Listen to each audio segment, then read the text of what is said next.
They say a picture is worth 1,000 words. I'm not sure 1,000 words could ever describe my experience with the photograph I took whenever I was 14, 15 years old. Uh, I'd have to go back and look at, do my birthday and do the math. But I remember it happening. It was the photograph I took of Robert Eugene Brashers, serial killer. And today that's what we're going to talk about. We're going to talk about my experience. Um, we're going to go into detail and let everyone know a little bit about who he is and things like that. But first, to give everyone a heads up, um, yes, we're talking about Robert Eugene Brashers, an American serial killer. And I'm going to go ahead and pull up his Wikipedia and go over it real quick. Um, and then I'm going to share some other things with you guys, my experience.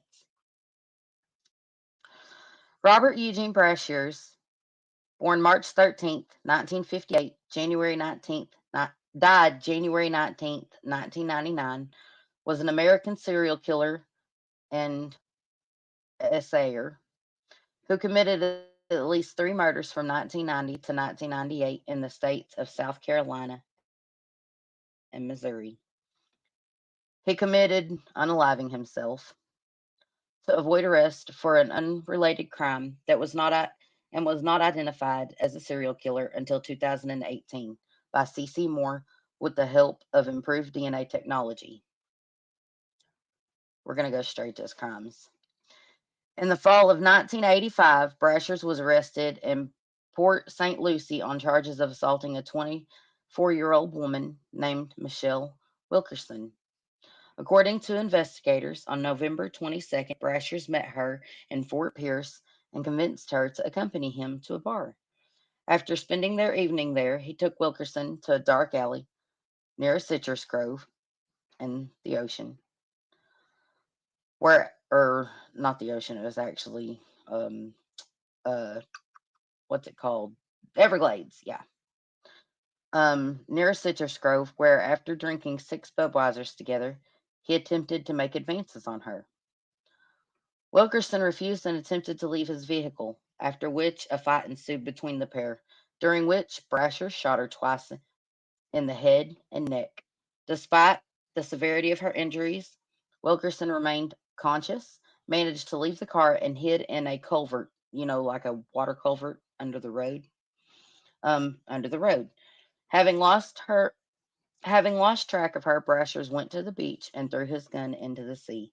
He then attempted to leave, but his truck got stuck in the mud or in the sand, causing him to start walking the streets in search of help.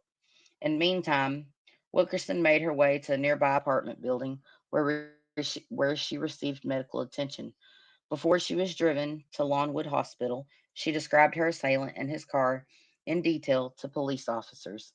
A few minutes later, Brashers was apprehended while wandering the beach and charged with attempted first-degree murder, aggravated battery, and using a firearm during the commission of a crime. He was convicted in the following year and sentenced to 12 years in prison, but was granted parole on May 4th, 1989. Less than 5 years. I think it's like 3.5 years if you do the math, or 4. After his release, Brashers moved between the states of South Carolina, Tennessee, and Georgia, often changing his place of residence. On February 18th, 1992, he was arrested in Cobb County, Georgia, for grand theft auto, unlawful possession of a weapon, and theft.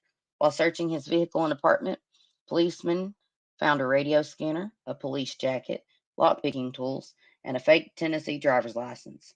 Fearing another prison sentence, he made a plea deal with the prosecutors and pleaded guilty to the most serious of the charges, following the arrest, allowing the rest to be dropped. As a result, he was sentenced to an additional 5 years in prison, which he served in full and was released in February 1997.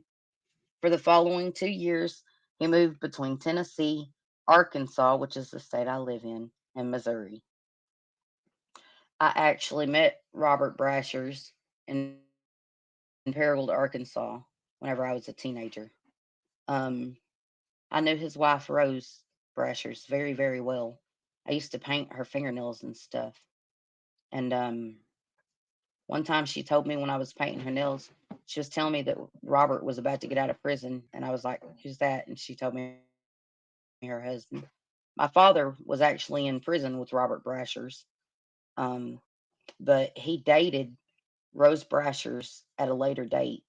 And I actually have a half sister, and I'm not going to divulge her name at this time, but I have a half sister with Rose Brashers, Robert Brasher's wife. Um, my father, Paul, um, was with Rose for a time, and I used to babysit his daughter, Deborah, and April and Angela, the twins, which are in the photo I'll be showing with you guys, sharing with you guys here in just a little bit. Um, I'm going to pause right there for a minute on reading this and tell you guys this was my, like, I've always been interested in true crime, but Deborah, his daughter, called me in 2018, um, and told me, like, she was, are you sitting down? Are you, and I was like, holy crap. She was like, yeah, my dad's a serial killer. And I was like, what? You know, because I'll share my experience with you here in just a little bit, even further. But I took a photograph of him when he lived on Lake Street.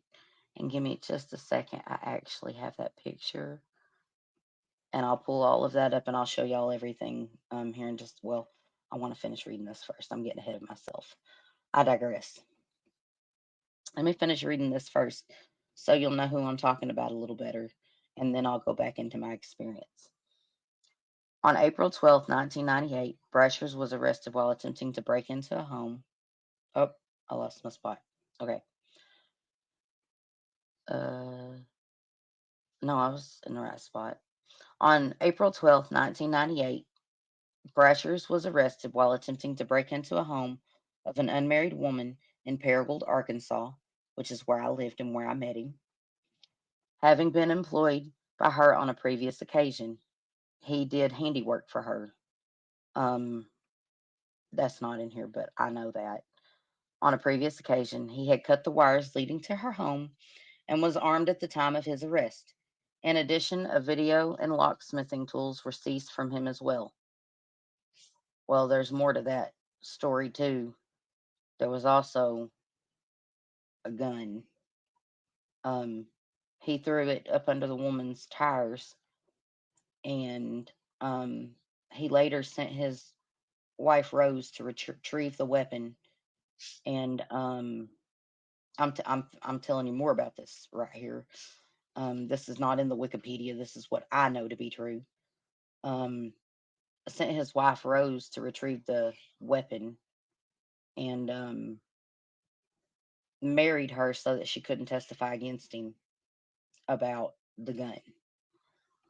Um, well, it says he was armed at the time of his arrest, but they lost that weapon allegedly. Um, but I know it was retrieved after this. The weapon was, it wasn't taken at that time. It was retrieved later. But Brashers was taken into custody, but was later released after his wife posted his bail, which would be Rose Brashers. On January 13th, 1999, police officers noted that a stolen vehicle had been parked in the parking lot of a Super 8 motel in Kennett, Missouri. And I'll be taking a drive over to Kennett, Missouri, because I know the exact room it happened in. I'll um, take pictures and stuff if the hotel's still there. I don't know. I haven't been to Kennett in a long time, but I remember this whenever this happened. After speaking with motel personnel, it was established that Brashers and his family, which was Rose, Deborah, April, Angela, and him in the hotel room. Had arrived in the vehicle just days earlier. Officers then broke down the door and found him hiding under the bed, and he was hiding under the bed at first. But after um, he allegedly opened fire in the hotel room, um, afterwards, he let Deborah and the twins and Rose out of the room, and he was in the corner. Um, y'all should go listen to Deborah's encounter. Um, I Still Love My Daddy on Evil Lives Here, which is a series. I don't remember what show it's on, but I watched it. Um, Deborah, told me, to go watch them, and she called me when she did the Dr. Phil and all that. Um, and I have messages between me and her. Um, I'm not going to share all of those messages because some of them have a lot of family history in there. And I have family members that are to be protected that I love very much that I will not share that information about um, in those messages, but I will share some of them with you guys um, because it tells more of the story. Um, Back in 2018 when she got a hold of me and told me everything. So, but anyways, back to this. Officers then broke down the door and found him hiding under the bed. But then he put himself in the corner and he ended up killing himself in the hotel room. Um, Ending his own life, excuse me, in the hotel room. Within a few minutes, the motel grounds were surrounded by police cars. And then it says, while Brashers took his wife, daughter, and two stepdaughters hostage, um, there were 4 hours of negotiation. He released them, and this says five hostages, but there were only four of them in the room besides him. So that's incorrect on Wikipedia. And then he did turn the gun on himself. He remained alive for 6 more days, but succumbed to complications from his injuries. So this is where we get into how he was found to be a serial killer. Brasher's name remained in obscurity until 2018 when genealogy expert C.C. Moore from Parabon Nanolabs was able to identify Brashers through investigative genetic genealogy as a suspect in 3 murders and several assaults dating back to 1990. In response, prosecutors from New Madrid County and Pemiscot County, Missouri, filed a motion to exhume his remains and conducted additional testing on September 28, 2018. The casket containing Brasher's remains was exhumed from the cemetery in Shiloh, and DNA was extracted from the bones. And I actually posted another video today where I went to the cemetery. I didn't realize it because I was looking for his headstone, and I had to compare it uh, to the known headstone for him, and I was actually standing on his grave today. Um, DNA testing revealed his genetic profile was a perfect match for the murder of 28-year-old Genevieve Jenny Zutricki, who had been bludgeoned, assaulted, and strangled with pantyhose at her apartment in Greenville, South Carolina, on April the 5th, 1990. At this time, it had been established that after murdering her in the bedroom, the killer had dragged her body into the bathtub and submerged it before writing, "Don't F you know what with my family, FUCK with my family," on the mirror in the bathroom. A DNA sample belonging to the perpetrator was isolated in 1995 and then uploaded to CODIS. Investigators were able to establish that at the time of Jenny Zutricki's murder, Brashers was living in Greenville, not far away from her home, mere blocks away from her home, within a mile. Um, DNA also linked him to the double murder of 38-year-old Sherry Shearer and her 12-year-old daughter Megan, both of whom were found shot to death at their home in Porta. I have a hard time pronouncing that. Portago, Porta, Portageville, Missouri. Portageville, that's what it's called. On March 12th, 1998. Both victims had been tied up. Megan had been assaulted, the 12-year-old, before Brasher shot and ended both of their lives. Approximately 2 hours later, he broke into another woman's home in Dyersburg, Tennessee, where he attempted to assault a 25-year-old woman.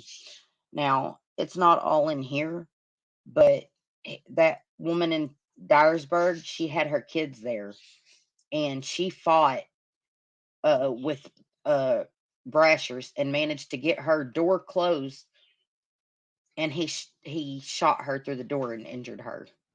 And that's not in here, but that should be in here. But that's what happened. Where he attempted to assault a 25-year-old woman. Right, we just said that. The victim fiercely resisted, however, causing her assailant to flee the crime scene. There was no useful biological evidence left behind, but forensic ballistics were able to prove that the same weapon had been used in this attack as the murders with the shearers. The last crime he was linked to was in March 11th in 1997. He assaulted a 14-year-old girl in Memphis, Tennessee. And I happen to know about that in Memphis, Tennessee. He was so brazen that people were home in the house, and he broke into the house and did that. So, from what I understand, that Deborah told me. And then this is talking about Deborah, and I would like to say for the record, um, Deborah is a wonderful person. I love her. She's like a sister to me. And I was so upset for her whenever she called me and told me about her father whenever she found everything out in 1990, I mean 2018. Um, and I cried for her and with Rose whenever Robert ended his life in 1999. And it wasn't until 2018 we even, like, she even found out that he was a serial killer. Um, and I remember talking to her on the phone. We talked for hours. It was like the night she found out. We talked for hours and hours. And I remember her telling me, I don't know who I am now. I mean, I'm half him. So what does that make me? And I told her, I said, let me explain something to you. You are a beautiful, beautiful soul, and you would never hurt anyone. And that's true. She is such a genuine, loving person, and she is nothing like her father. And it really hurt me, um, for her to feel that way about herself, because she's a beautiful person and a beautiful soul. And she carries the guilt of actually caring for her father, and she shouldn't have to. Um, but I'm gonna read this part now. I love you, Deborah, if you're listening. Um, if you wanna if you wanna call me, my number's still the same. I hope you do call me after this live. And I love you, and you're still just like a sister to me, and you always will be. Um, in February 2019, um, Brasher's 27-year-old daughter Deborah was interviewed by reporters to recount some details of her father's biography. She said she first saw her father in early 1997 after he had just been released from prison. And my father was actually in prison with Robert Brashers. My biological father, Paul, was in prison with Robert Brashers whenever Robert was in prison. He helped them change barracks and stuff. And my father, I'm going to try to call him. I haven't sent him a message in a little while, but I'm going to try to call him here in a little bit while we're live. Um, he told me that he never in a million years would have dreamed that Robert was a serial killer. But he said you never know what people are in prison, you know. So, I could imagine. Robert never told anyone what he did. No one. So, but after he had just been released from prison, according to her, for the next 2 years he lived with her mother, and her half sister. And I actually took a photograph of the house that they lived in on Lake Street in Paragould, Arkansas today, and it looks like they're redoing the house. But I'm going to share that later in the live with y'all. Um, according to her, for the next 2 years, he lived with her. Um, and whenever Deborah says stepfather, that's my father. Um, during this time, she claimed that he was sometimes aggressive towards them, once fought her stepfather, and caused him a head injury with the drill, but it was actually Robert that got the injury with the drill, not my dad.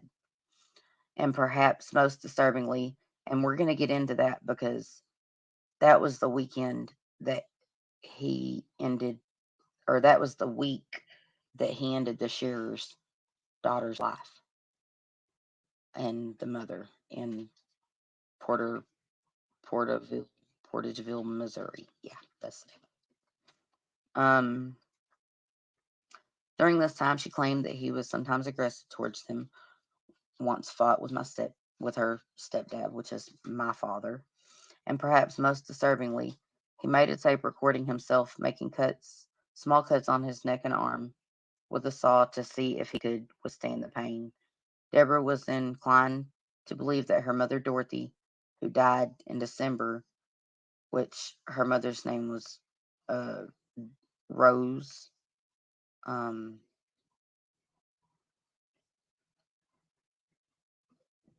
I think it was Dorothy Rose Brashers, and Rose's sister's name was Cindy, I do believe. Um,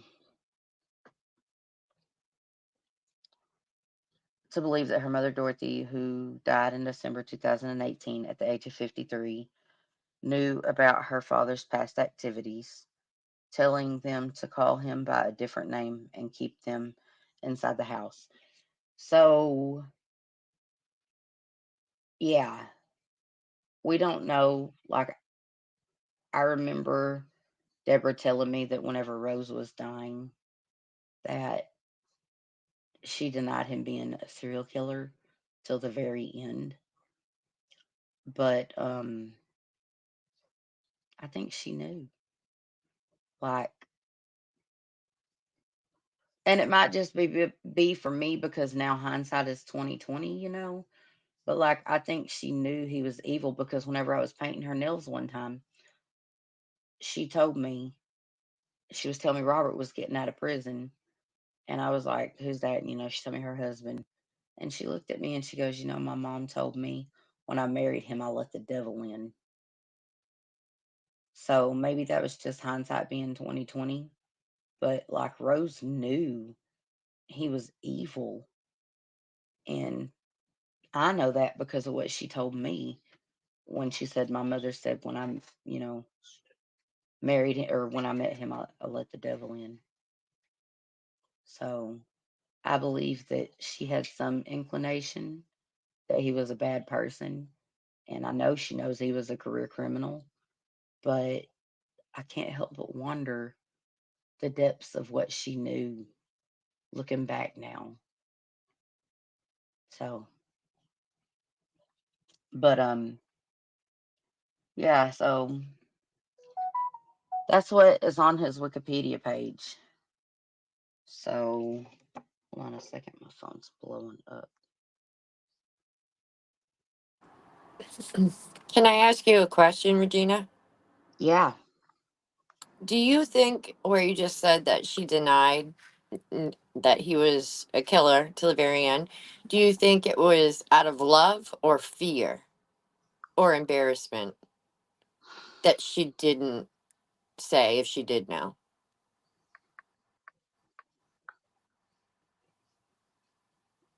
I'm sorry. Can you say that again? My sister's messaging me. She's actually got to work in the morning. Go ahead. Ask the I just question again. I just asked if, where you said that she died in denying, still denying to the day she died, Hmm. if it was, if you feel like she knew, was it because she loved him or she was afraid of him or the embarrassment of the whole situation because of what it did to her kids? Rose was not afraid of Robert. As a matter of fact, I would say the opposite. Like, I think he had a little bit of fear of her, to be honest with you. So would she have denied it because of love then? Did she love him, in your opinion? Yes. Yes, she loved him. But she also loved my dad. But I do know that Rose was willing to do anything she could to help Robert, to save him from himself, I guess, and to protect him.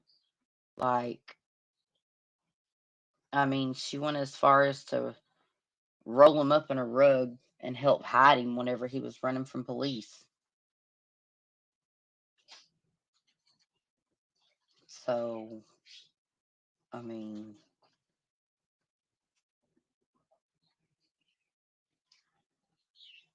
it's like my dad was, friends with him. And my dad said he didn't see it. And my dad, he got in a whole lot of trouble and stuff when he was younger. And had a criminal history. I mean, he was in prison with Robert Eugene Brashers.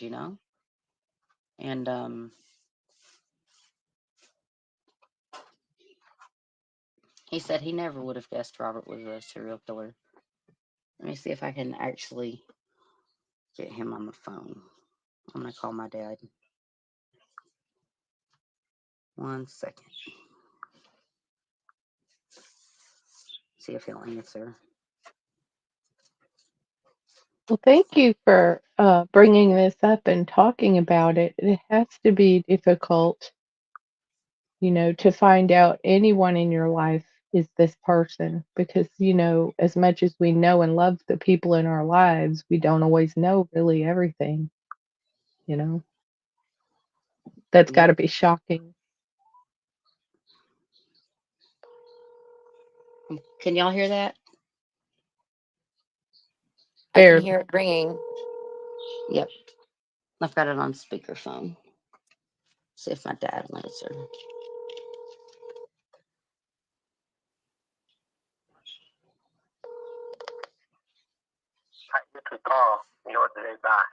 Ah, he's already probably asleep too, darn it.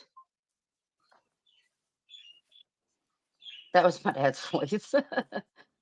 I He have a just said it question. one more again. Yep. Do you Go ahead. think that with your experience with him as a child was more traumatizing, or was it more traumatizing for you to find out that he was a serial killer in 2018? Hello. Hey, Dad.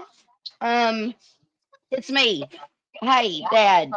Um, I'm doing my, I'm doing the Robert Brashers case tonight.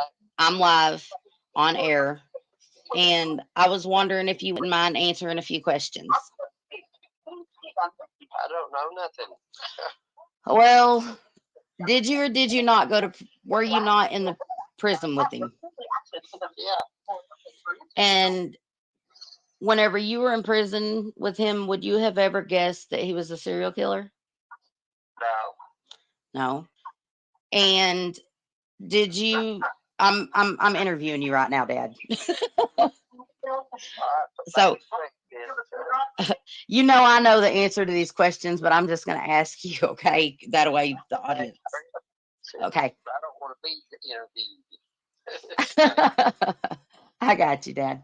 Um, did you know his wife Rose? Yes. And how did you know her? Were y'all in a relationship together? Died at the time that he was alive. Not when he was alive, So, but well, right, but he died, and she brought me his stuff because he said bring it to me, his car and his clothes and all that.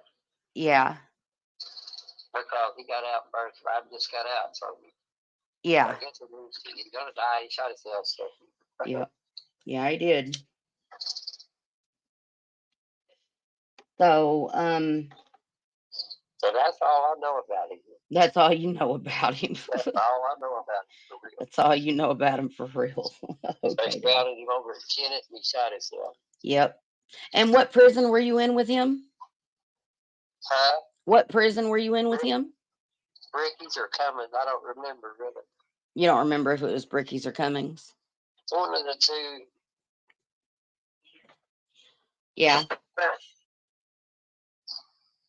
It was probably Cummins then, I don't remember. Right. Is that all you need? Yeah, you sound like you're busy. Yeah, I was. You was? Oh, okay. Well, I guess I'm gonna let you get back to it, Dad. All right. All right, I love you, Daddy. I'll talk to you later. Love you too. Hey, fishing. Yeah. Fishing. We're doing it this week. I don't care if it is raining. Yeah, but I have my canoes done tomorrow. You'll have the canoes done? Yeah, I have my canoe done probably. Oh, that'll be Tomorrow awesome. if the sun shines long enough for me to paint it and all. Whoop, whoop. I'll come over and help you finish it up. That way we can get it done. All right. All right. I love you, Dad. I'll see you tomorrow. Love you too. All right. Bye. Bye.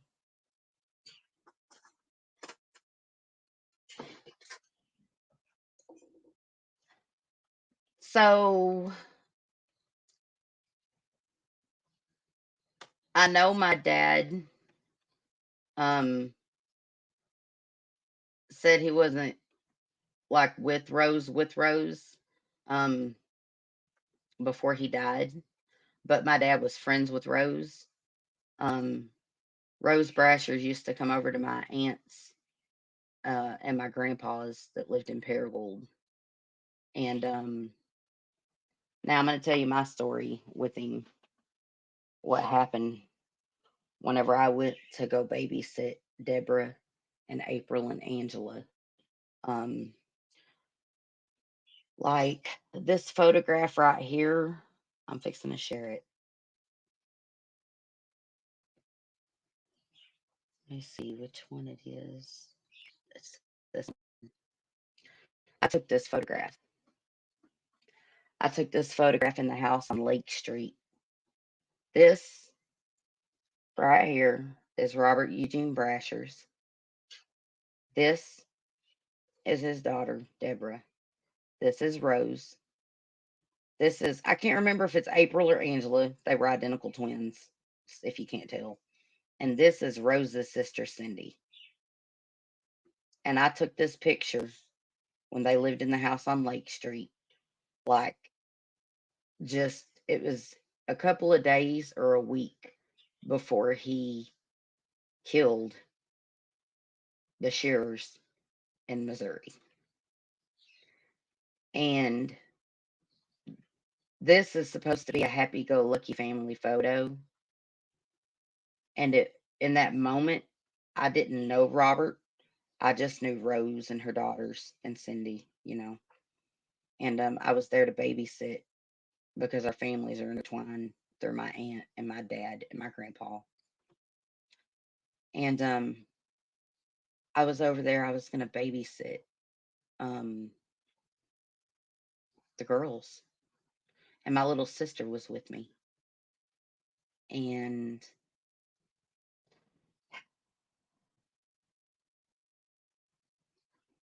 Rose and Robert and Cindy like left to go get groceries and stuff, and I was there, or Robert wasn't there, and Cindy and Rose went to get groceries. I don't remember exactly how that played out.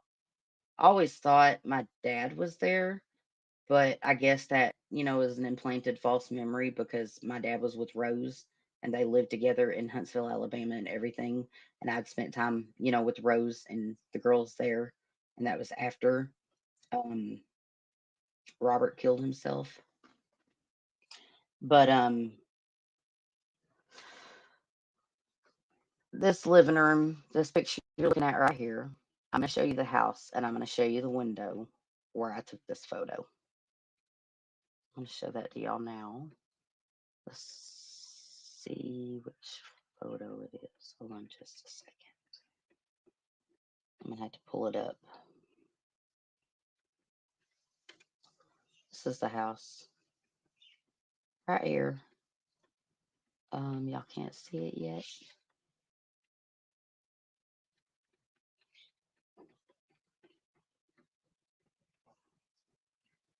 Regina, I can tell this still affects you deeply.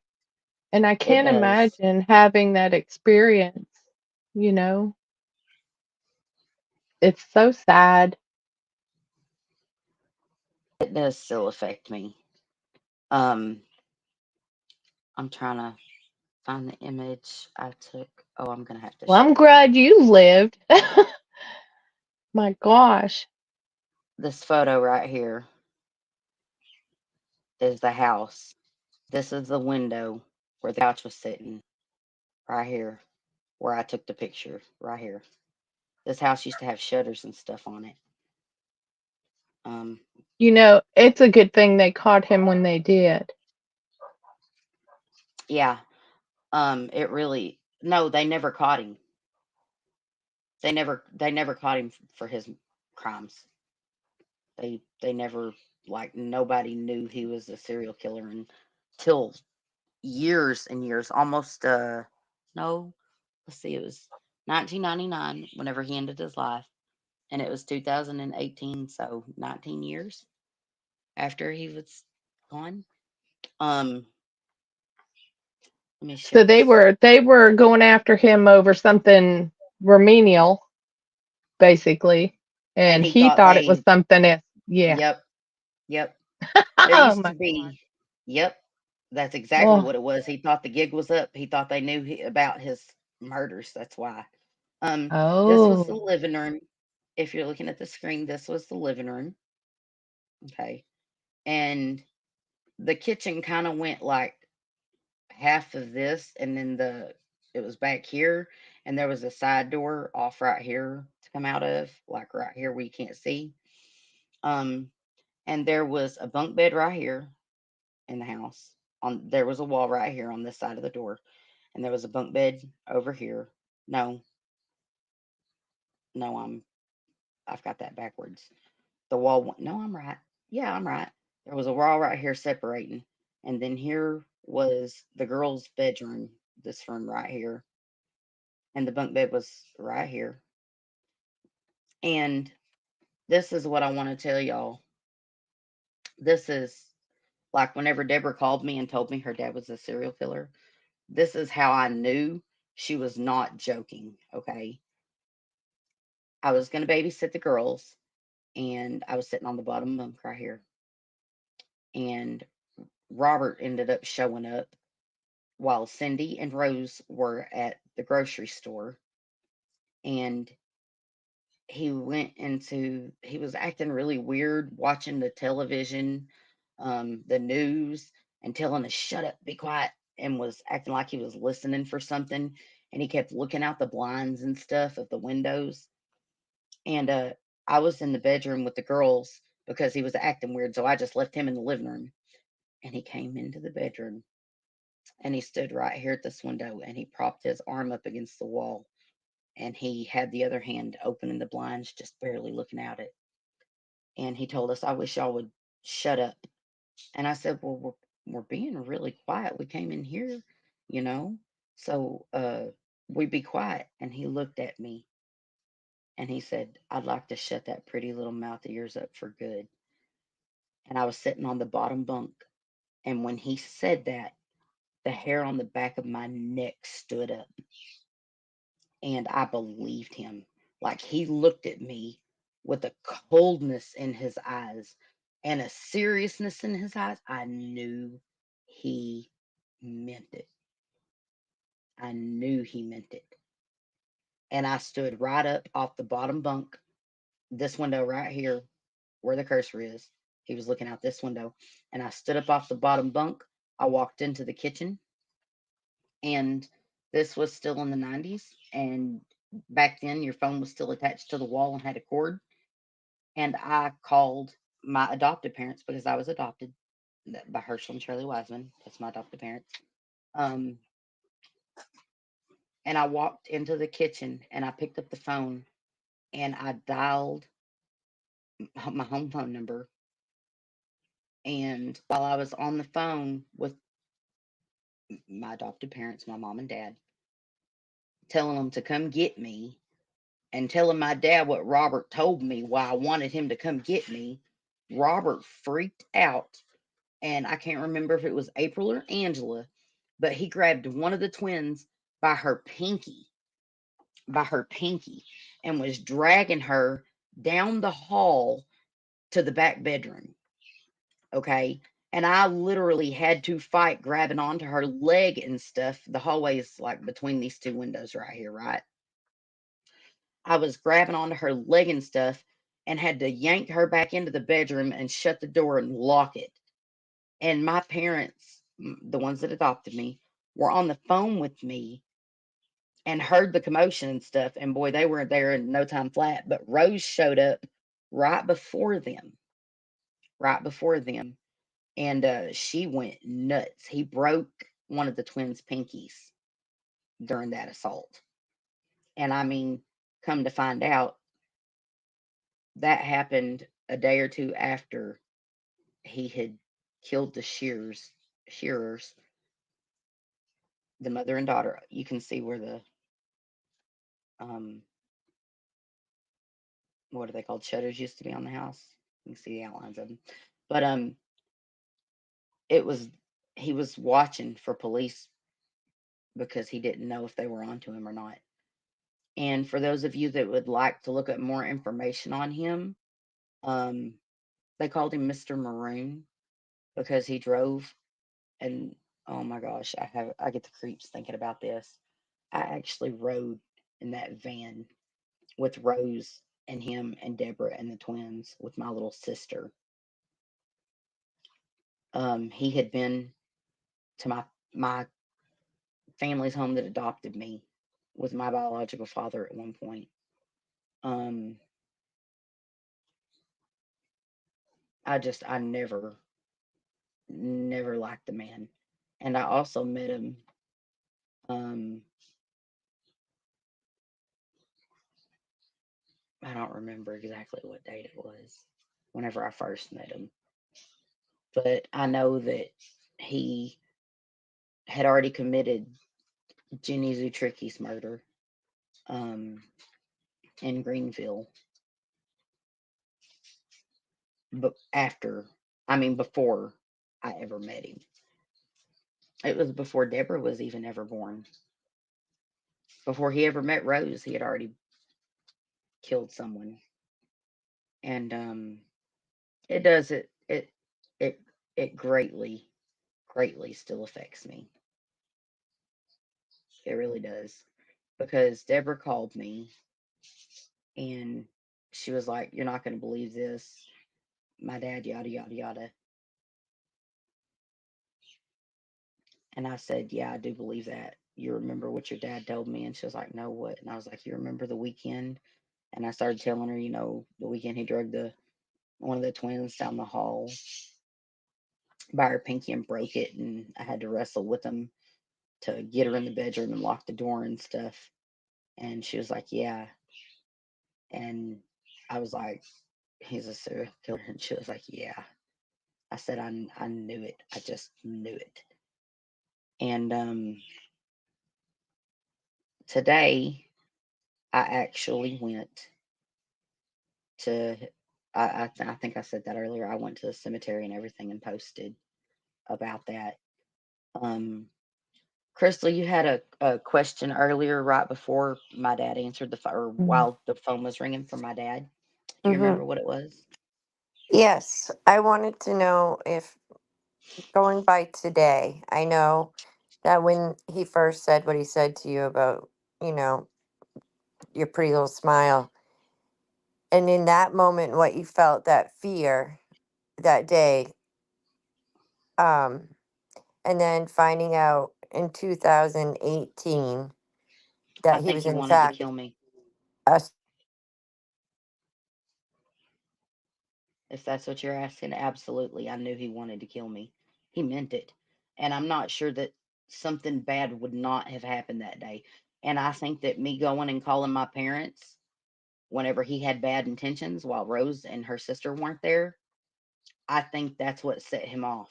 Like, and he raged and grabbed one of the twins and everything else. He was on a killing spree.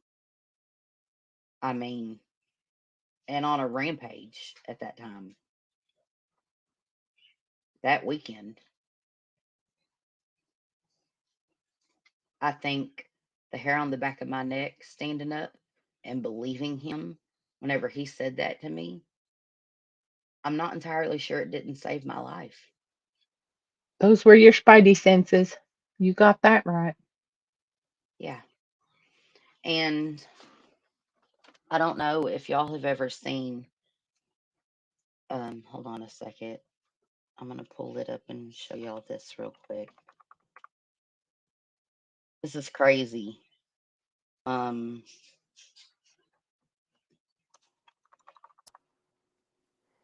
do you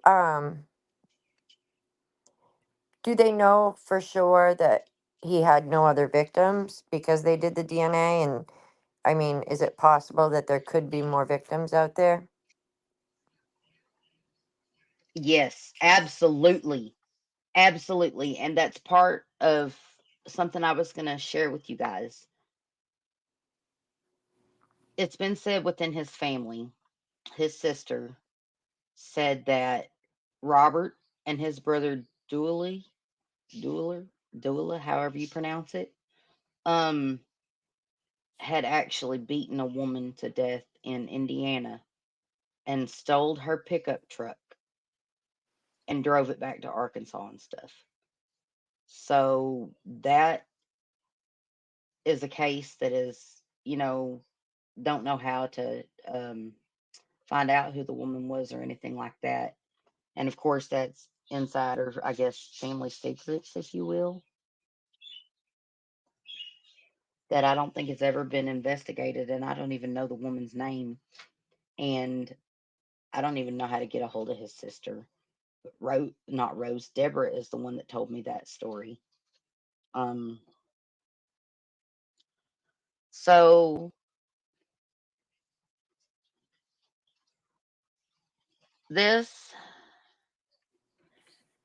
is the sketch. I'm going to just share the whole page. That way y'all can see it. These are the sketches. Um,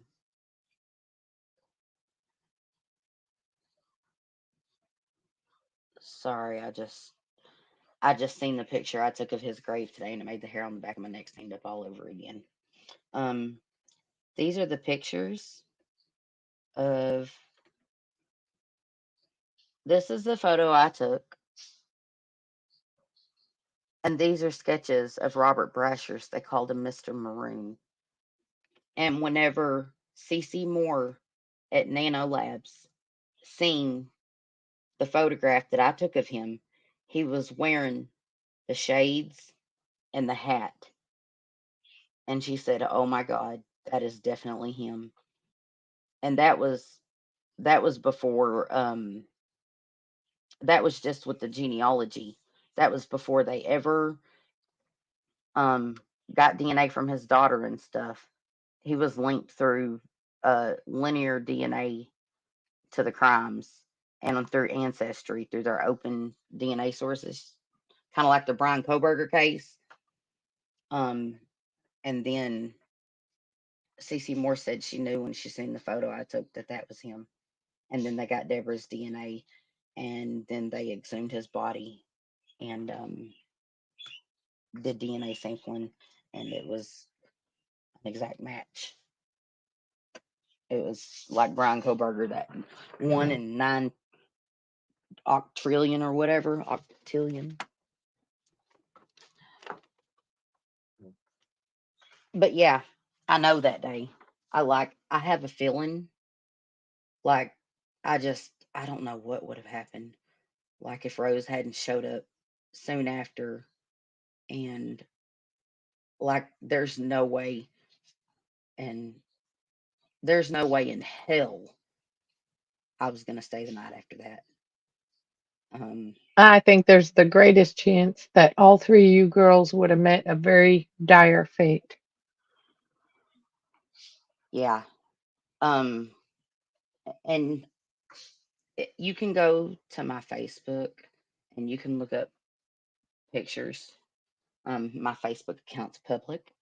Um, you can go back and look up photos and stuff on my Facebook. And what really gives me the chills the most is the Shearer's daughter looked so much like me and my little sister, but more like my little sister than me because I was a little older. But it just, the dress she's wearing, my little sister had one just like it and everything. And to this very day, like, if things hadn't happened the way they happened in 1999, like, I'm not so sure that we wouldn't have come up missing or something. Like, and that's being as honest with anyone as I can be. I think that he honestly wanted to hurt us and and take my life. I believed him when he said that. He wanted to shut my pretty little mouth up for good. I'll never forget that. I will never forget those words ever, ever. And the chaos that ensued after that whenever he freaked out. And my little sister was there, and I was wanting her to come on the show and talk about it, but she doesn't want to. She wants to maintain her anonymity. And y'all know what I mean. Anonymity. Um, so, and my dad, like, I know he doesn't, really want to talk about it much. And he says that he only knew certain things, but I mean, I understand why people don't want to talk about it, if that makes sense. Because, I mean, look who Robert was, you know what I mean? And the implications it could bring about, I guess, for a lot of my family, and I don't want that to happen. But yeah, that's man. I used to sing to the twins. I used to sing "Fancy" by Reba McEntire. They used to beg me to sing that to them, and I was really close with Deborah, and I love her like a sister. And it was terrible because I knew she couldn't believe when she was talking to me that her dad was a serial killer, but I knew it as soon as she told me That's that it got to was be true. so, so heartbreaking to find out that not only a family member, but one of your parents has done these things. It's got to be crushing. I mean, just so crushing. Yeah. It But remember, yeah. you are not your parents. You are not them, and it's not your burden to carry. It really isn't. It's heartbreaking. So I actually went to the cemetery today, um, the Shiloh Cemetery, and I took a video, um, and I'm gonna share that with all of y'all real quick. I stood on his grave today and didn't realize it until afterwards. So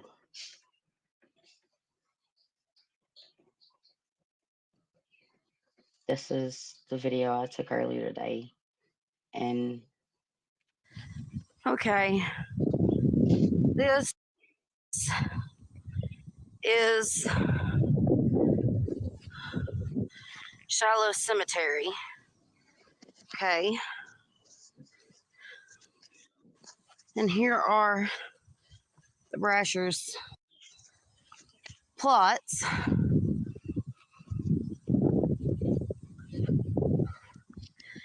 If I'm not I mistaken, walked like 3 miles in that cemetery today. My best friend Kevin's buried there too. Eugene. Wait a minute. I think, This is his headstone right here. is this it? This kind of looks like the. Hold on, let's wash it off. I know he doesn't have a plot, so hold on a second.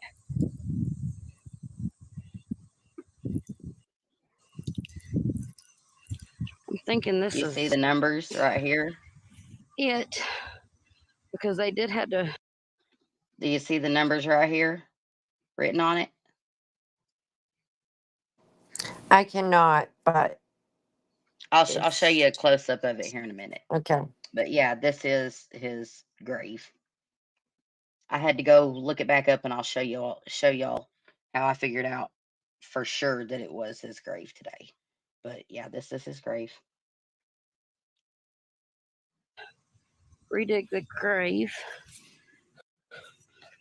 I don't know. Can y'all make it out? This looks kind of like the thing he had. Does that say Robert? I can't tell now.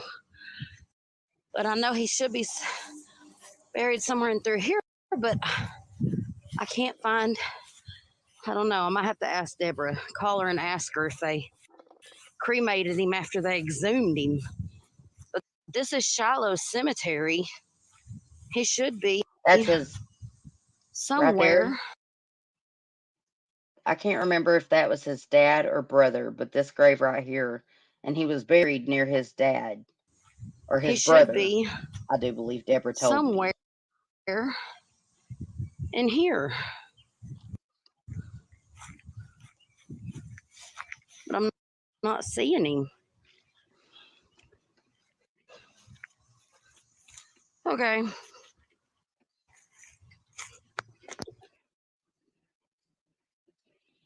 So I went to the cemetery today, and I recorded that. And I'm going to show y'all. This is what his tombstone looked like.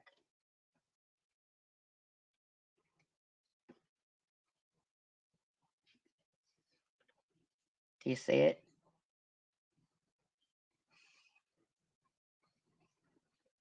This was his tombstone before, no, right after he had been exhumed. This was what they gave him, his memorial tombstone. And this is the photo I took of it. This is the condition it's in today. Yep. This is what it looks like today.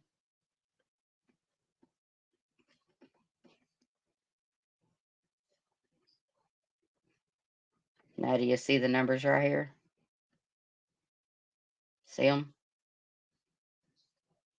Right Can you here? put the little That's thing so on it? hard to make out. Yep. But you can see where it had writing and stuff on it, and it's made of concrete. Right? Mm-hmm. Yeah. If you look at it, stop right there. Stop. Go up a little bit. Okay, stop.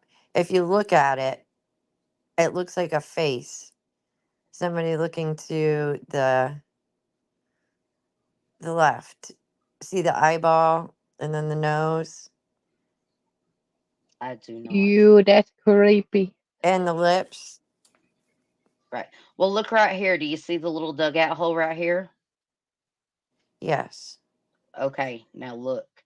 That's a picture I'm about to show you of his grave.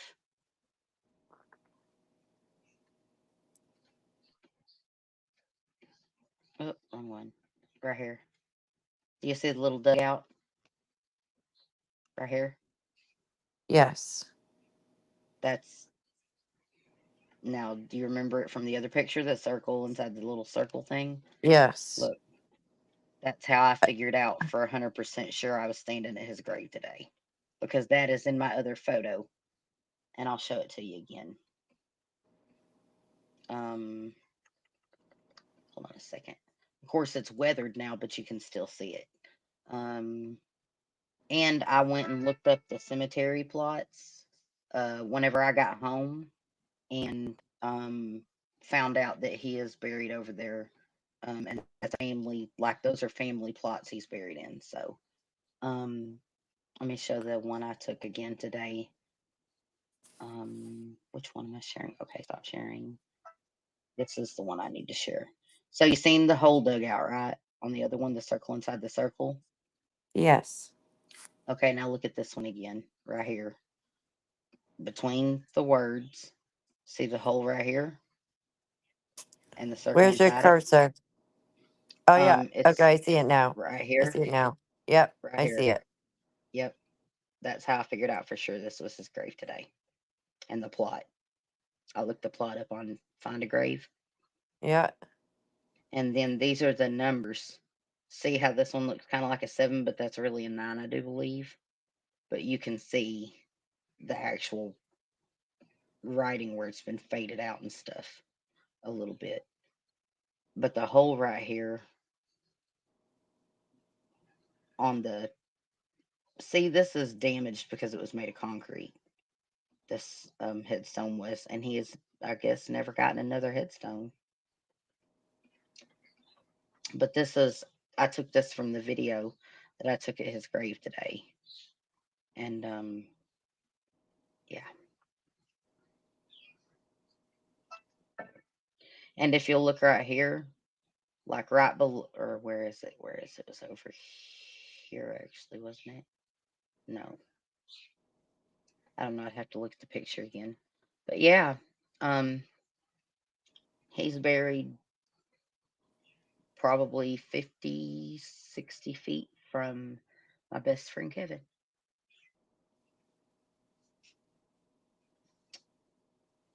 But yeah. So, but man, I just really, it still kind of freaks me out. I think it would freak me out too, honestly. Yeah.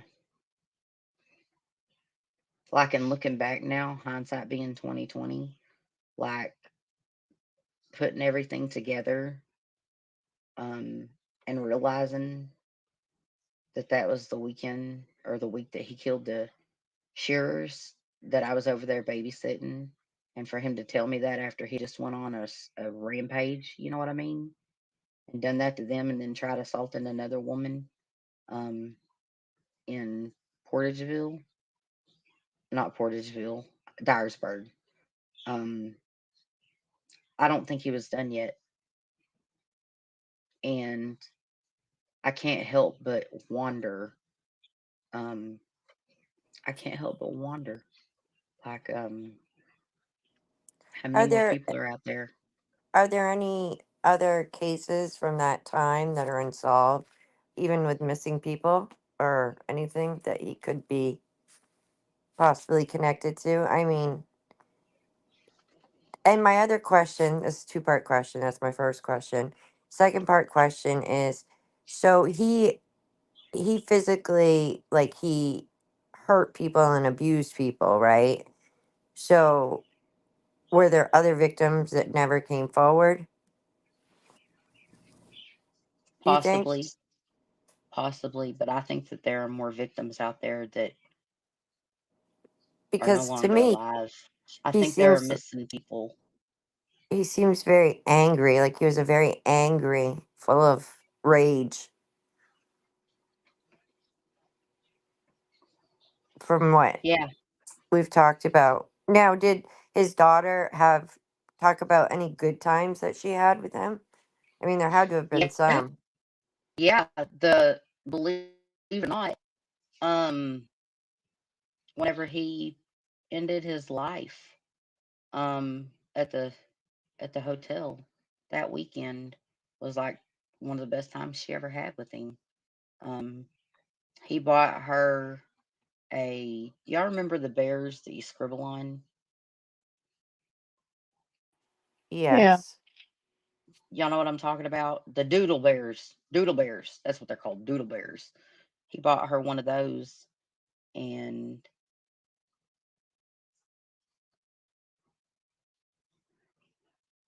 it was something that he wrote. I can't remember what she told me exactly, but it was something like "I love you, Daddy," and he said, "I love you too." Um, but like he was wearing a wig with his hat and kept his sunglasses on all the time after he committed those murders of the shearers and stuff, the shearers, and but he was acting like he never hurt her, and he never showed any kind of harm toward her or anything like that. So, You know in what I your mean? opinion, he was capable of love for his daughter?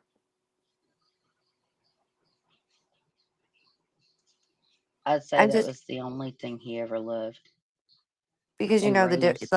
right. Like, But I think he had a respect for Rose because Rose whooped his butt one time. Like, whooped him down, beat him up. Like, he had to get medical attention because it was something about he was trying to take Deborah with him somewhere that Rose um didn't want him taking Deborah somewhere. And she walked out the door whenever they were leaving and was like, "Where are you taking my daughter?" And they got in a fist fight in the front yard. And that was at that house on Lake Street. And he had a gun in the car and stuff. And while him and Rose were fist fighting, uh, Danny Ward, which was married to my biological grandmother, but he's not my grandfather. Before my grandmother died, they were married. She died in a car accident. But anyways, Danny Ward had taken the gun out of the glove box while Rose and Robert were fist fighting in the front yard. Oh my goodness. You know what? That was the day. That was the day that he. You know what? That was. I'm pretty sure that was the day that he dragged Angela down the hall by the pinky and told me that he wanted to shut my pretty little mouth up for good. My, I know my memory's like a little foggy. You know what I mean? Because it was so long ago. I mean, the one thing that sticks out in my mind the most from all of that was him breaking one of the twins' fingers. I think it was, I'm wanting to say it was Angela, but it might have been, no, it was April. I think it was April. Um, which were not his biological daughters, by the way. Um, Rose had the twins from someone else. But I'm wanting to say that was the day that Danny took the gun out of the glove box because that's right. Robert and Rose got in the fist fight in the front yard because after all that was going on and stuff, or while that was all going on, he decided that he was going to take Deborah somewhere or something like that. And they got in the fist fight in the front yard. Or it might have been a different day, but they got in a fist fight in the front yard. And I mean, Rose whooped him one upside, one way and back the other. And Danny took the gun out of the car and was headed back to his place because he lived right across the way. And Robert was so freaked out. Like I thought he was gonna kill Danny over that gun. I think Rose did too, because Rose chased Robert down, and of course Danny gave him the gun back. But that was the gun that he killed the Shearers with, and that gun somehow ended up after the whole fiasco with Rose and the gun under the. Oh, that's right. Rose got caught trying to retrieve the weapon. That's how they found it. She didn't retrieve it. She got caught trying to retrieve it from that woman's garage where he had slid it up under the tire after he cut the wires to her telephone and stuff. Um, it was the same gun that he killed the Shearers with, and the bullets matched up to the Shearers from that girl in Dyersburg, Tennessee, and that's how they knew it was Robert's gun because the DNA come back from Megan Shearers that she had been assaulted by him, um, and Jenny Zutricki. He assaulted every woman he killed, and he assaulted more women than he killed.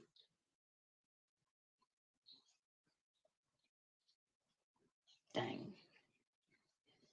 Looking back now, looking back now, I I got goosebumps right now talking about it. Like I know he meant it.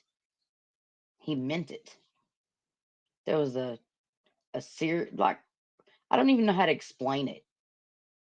I don't even know how to explain it. How I knew he meant it when he said that to me. When he said, "I want to shut that pretty little mouth of yours up for good." Like I can still hear him say it, and the way he looked at me, he was evil. He really was. He was an evil person. And I'm pretty sure that the entire time he was not in prison, he was assaulting women and sadly, most likely, ending their lives. And I think that there are more victims out there. I really do. I think there's probably victims all the way from North Carolina to Indiana down to Louisiana. He did live in Louisiana at one point. He lived in Florida, North Carolina, Alabama, Indiana, uh, South Carolina, Arkansas, Missouri, Tennessee. I mean, likely victims in Alabama. Pretty much from Indiana, everything east, you can assume there's probably someone missing, or a woman missing, um,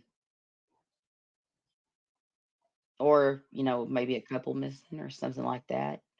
I wouldn't put it past him. Like the evil I seen the day I seen the evil in him, I wouldn't put anything past him. I wonder if they couldn't find a way to get the DNA to try to compare it to anyone who has been found who's been unsolved to see if there is a connection. Well, they ran like the thing is these old cases until they get unless there's DNA that's viable that gets loaded up into CODIS. You know what I mean? Into Yeah, this you're database. talking like 30 something years ago, huh? Yeah, exactly. Exactly. I mean, he killed Janizi Tricky. I don't remember what. What a Oh, not bummer. 1990, I do believe it was. He killed Janizi Tricky. I have it pulled up. I'm going to share it with you guys about Janizi Tricky real quick. Um, yeah, here it is. This is Jenny. Yeah, 1990. Yep. So from 1990 until he was arrested, um, She was only 28, you guys. And you know what? He wrote that on the mirror to throw detectives off. Don't F with my family. He wrote that on the mirrors to throw them off. He was criminally sophisticated. He put her in the bathtub to try to get rid of his DNA after he assaulted her. And that case is, let's see, 90, that's 2000. Oh my gosh, that's 34 years ago. That case was 34 years ago, and it didn't get solved until 2018. So, but this is Jenny Zutricki. This was one of his victims. She was beautiful, and her brother went through hell for years and years. This is her. This is Jenny.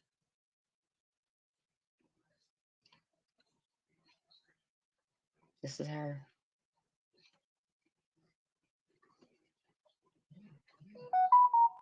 This is her. It's Jenny. That's Jenny. This is the apartment complex she lived in when he took her life.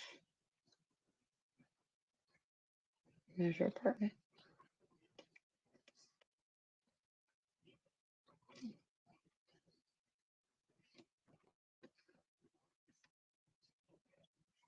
Apartment right there, back in the square back here. Here's the crime tape all the way around. Right here.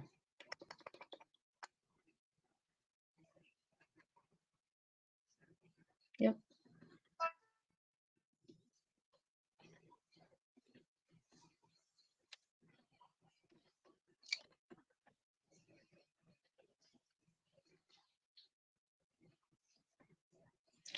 So I've actually gotten a couple of emails and stuff. People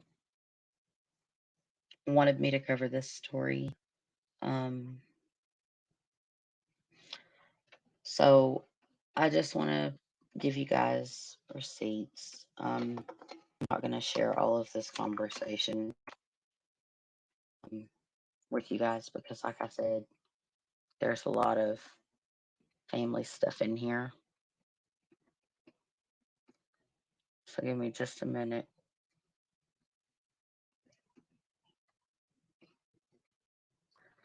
My Facebook.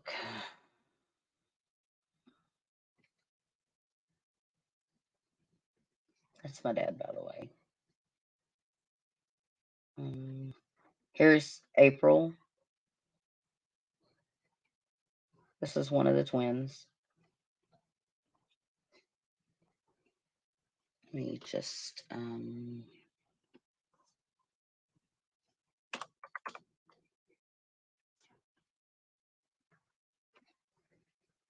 this is his daughter. We called her Becca whenever I was growing up. Notice we have 37 mutual friends in common because we are literally like family. Um, and this is her introduction page on Facebook. Am I sharing this with you guys? Can you guys see this? Yeah, y'all can see it. Um, Yes, I can see it. this is her Facebook page and everything. Um, if y'all do think that you might know of a case or something dealing with Robert Brashers, um, this is her email address to email her because she actually wants to help find all the victims out there that maybe no one knows about. So, oh my goodness, I didn't realize there was so much chat. I'm so far behind it. This is her email, and this is where you can get a hold of her, by the way, for that. Um, if you have a suspicion or anything. Um, here we go. Hold on a second. Messages between me and her.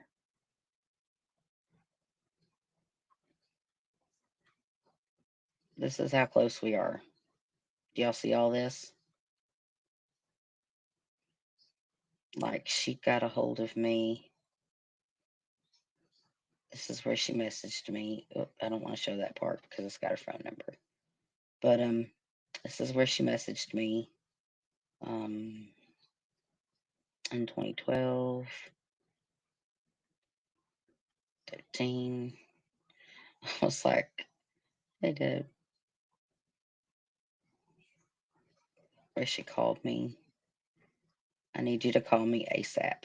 This was whenever she was she was trying to get a hold of me about her dad. And then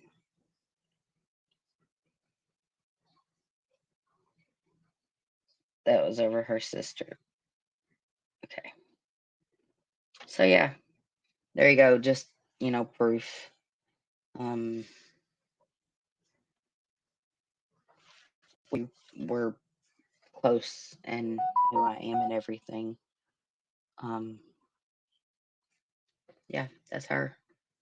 Y'all can go look this up for yourselves. Um,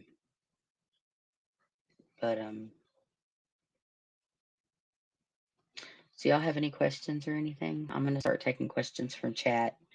You guys, I'm sorry I've been so zoned out and sharing everything and I'm showing good. it with y'all. Is there any more questions you have, Crystal? No, ma'am. I'll let you answer some questions from chat. See what they want to know. Anyone in chat, would y'all like to ask me any questions?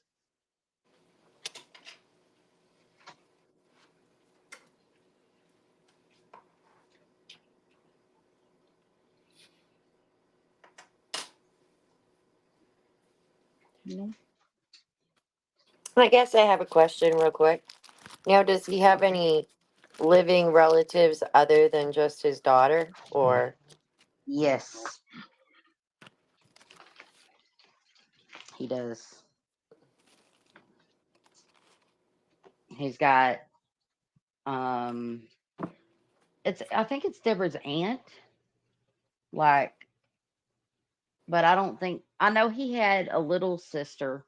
He had a sister that died when she was like 1. And her name was Deborah. And that's actually who Deborah is named after.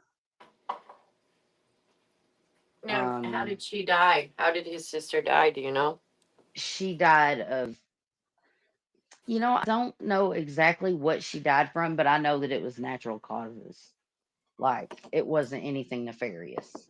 Right, right. I know. I just didn't know if maybe that's one of the reasons why, he was messed up.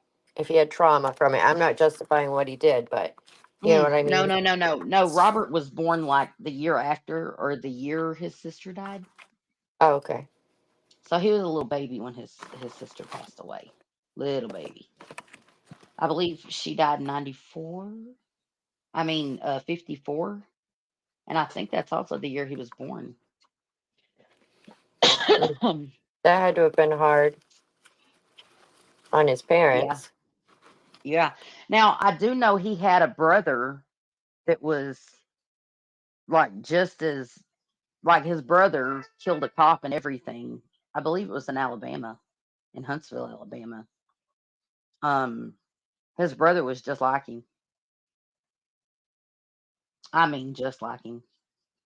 Only I don't think he got caught quite as much as Robert did, but he died in a shootout with the cops after he shot and killed a cop. He died in a he went down in a blaze of glory, I guess they call it. Um, but I do know that him and Robert and his brother committed crimes in Indiana together too, and New Orleans. And I suspect that there's victims of his in both those states that, like, the DNA evidence wasn't there at the time, but if he started, because like maybe the person was found later, you know what I'm saying? All there was bones. There wouldn't have been DNA or anything left, or there are bodies out there that he's linked to. I got I know another there are. question. Do you They just feel don't know it like yet.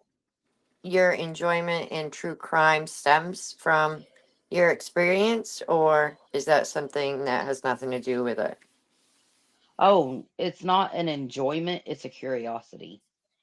I Right. feel I like, mean, and also researching in the laws. yes, yes, that is what triggered me to want to explore true crime deeper than watching forensic files, if that makes sense. And watching crime shows like, you know, um, CSI and stuff like that. Like I've always like been a fan of true crime shows and everything like that, but it made me want to share not only that, but here's the thing. Robert was a certain way and I remember things about him, the red flags, especially what he said to me and how he behaved, looking out the window and stuff like that, the way he was and watching the news. Like looking back, hindsight being 2020, like I feel like I have something to offer the true crime community. And the thing that I would like to tell people the most is whenever you see someone acting like, acting paranoid or aggressive, looking out the window, um, if you know that they're committing other crimes and stuff, like just whenever your alarm bells go off and you have those red flags, don't ignore them because not only could you save someone else's life, but you might be able to save your own. And for me, the red flag was him looking me dead in the eye and saying, I'd like to shut that pretty little mouth of yours up for good. And if my parents would have taken it more seriously at the time and I reported it, or they had reported it to law enforcement at that time, and I feel like if Rose had reported things to law enforcement instead of trying to help hide him and stuff, I don't think it would have been all these years later after his death and him never um, being punished for what he did, which I guess he is being punished now. I mean, he's in hell. He killed himself. Um, and he did it, to try to escape punishment for his crimes. But I feel like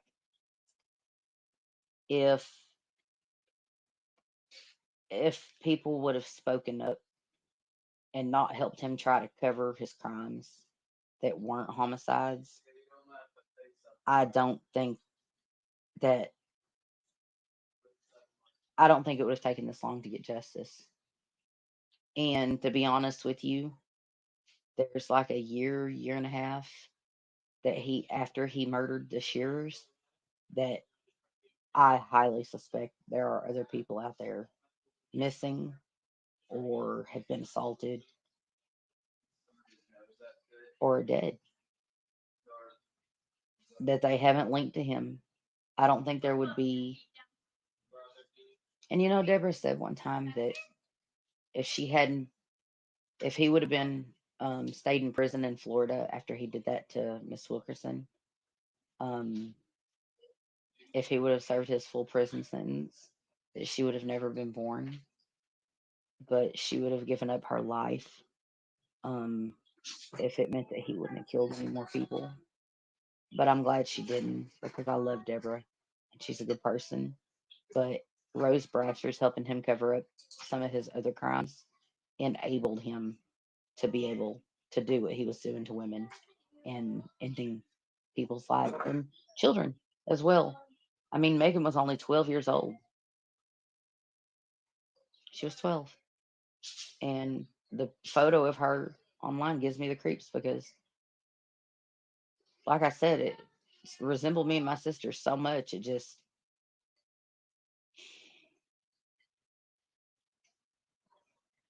I don't know if us being over there the first day that we took that photo was the catalyst, if that makes sense. Like, I think him being around, I don't know. It's, Can I mm, take a gander at what you're trying? Is it possible that you're thinking that because of what happened in his anger that he felt towards you that day, that maybe because you lived, somebody else was the victim instead? Is that what you're trying to say? No, no, no, no, no. Because that came Because after you, right? right, That came out. yes, Okay. right. I just don't. No, no. See, I was over at his house 2 different days. I babysit the girls. I used to babysit April and Angela and Deborah. I used to babysit them. I just didn't want. But I didn't want you to have guilt because of, you know what I mean, like going through what you went through and thinking that, no, in I don't. retrospect, what you know, because that's just, you can't help that. He was his own demon monster, and Deborah's not responsible for his actions. And Absolutely, she's he not. was the only one that was responsible for the way he acted. Yep. And you know what? He put her through hell because she used to blame herself for that what he did in that hotel room, and she used to ask herself why he didn't care about her and why he. She used to ask herself why he hated. She told me it was something like why he didn't love her enough and why he ended his life. Was she the problem? Like she used to feel like she was the problem. She told me, and now her having understanding of why he actually did end his life, um, I think has brought her some peace and closure to the situation. Um, but the knowing also rips her apart because there are, I mean, you can ask her on Facebook and stuff. She'll talk to you. Um, I'm just gonna say, Deborah, if you're listening, um, you are the good that came from him, and I'm Thank glad that you. you're here. Amen. She is absolutely the good that came from him. Absolutely the good that came from him. I concur with that 100%. And I love Deborah. And Deborah's beautiful and she's sweet and she's kind and compassionate. And it's hard on her knowing what she knows, but she has a very good heart. And I know that one of her goals is to also help solve other cases that he might be linked to. So um, you can look her up on Facebook. Her account is public. Um, you can email her. I put the email address out there. She wants to help find other victims. So if you know anyone during the times that he was out of prison that come up missing in any of the states um, mentioned, let her know. And maybe she can help narrow it down or get a hold of me and I can help narrow it down. Um, my email is Regina underscore is underscore queen at yahoo.com. Um, it's on my Facebook. My Facebook is a public account. If anyone has any information out there or has a loved one in any of those states during the time of him not being incarcerated, um, let me know or let Deborah know.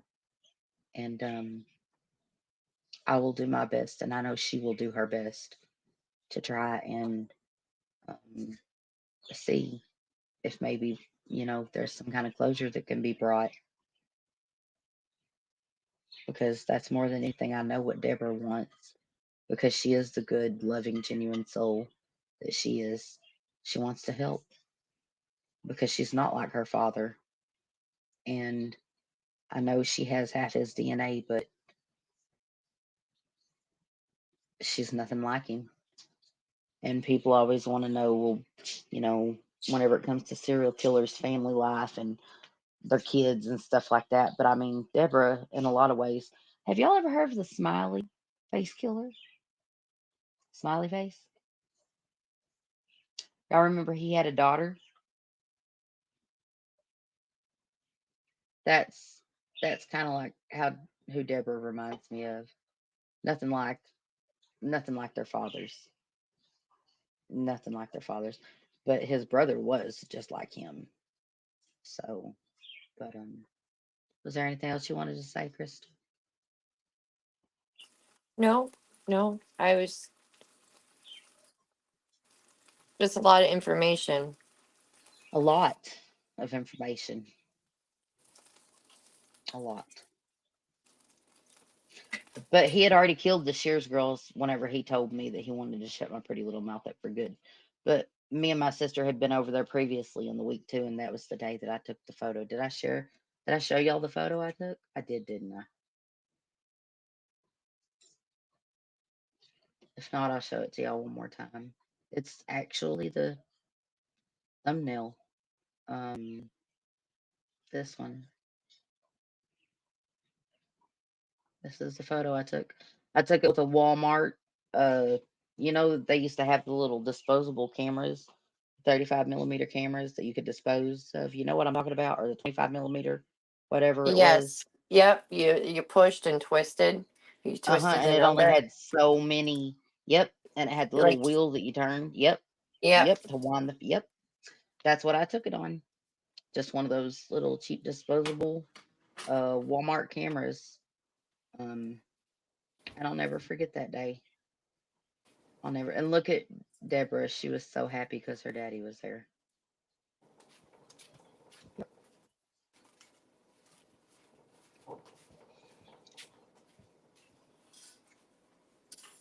And Rose. There's speculation that the women that he murdered had hair like Rose, but not really.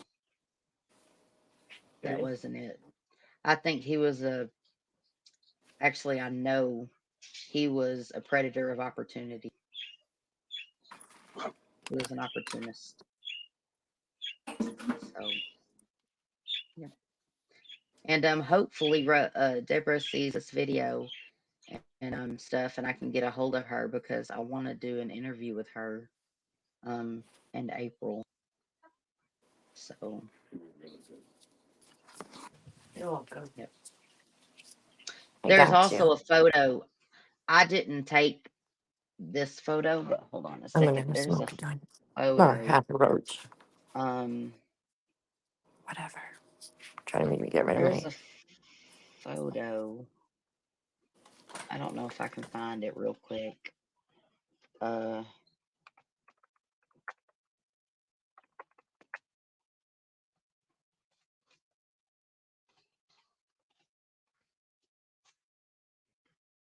there's a picture of Robert. Oh, look, this is the shears. I'm gonna share this one real quick. These are the shears. These are the shears. This is the mother and the 12-year-old little girl that he ended their lives. 1 second.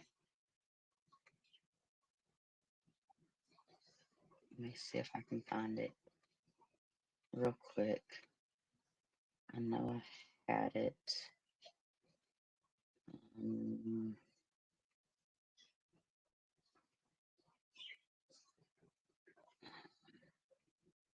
1 second.